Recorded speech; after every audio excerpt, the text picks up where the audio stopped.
से कनेक्ट हो रहे हैं। संघर्ष की कहानी मैंने यही रखी कि जब आजकल अपने माँ बाप से बच्चे नहीं खेलते, मोबाइल से खेलते हैं। इसीलिए आजकल के बच्चे अपने माँ बाप की अहमियत में भूल गए। पहले मैं भी देखा हूँ अपने पापा को कि जब मैं रोता था तो पापा अपने कंधे पे बैठा कर गाँव घुमाते थे, लेकिन आजकल बच्चे रोते हैं तो हम लोग अपना मोबाइल लेकर दे देते हैं बेटा को, लेकिन कंधे का एहसास अब बच्चों को नहीं है। इसीलिए मैं सबसे कहना चाहता हूँ कि अपने बच्चों को मोबाइल से दूर रखिए, उसको सीने से लगाइए, ताकि वो बच्चे में जब सीने से लगेगा तब जाकर उसको जवानी में एहसास होगा कि मेरी माँ ने मेरे को सीने से लगाया था, कभी मोबाइल नहीं दिया था।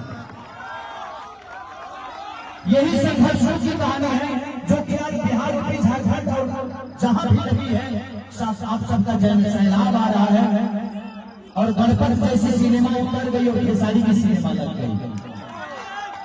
तो कोशिश यही है कि बेहतर काम करें हम और अपने समाज का नेतृत्व करें।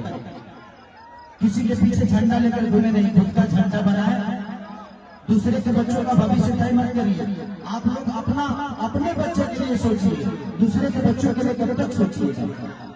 तो अभी बहुत सारे कलाकार हैं वो भी गाने वाले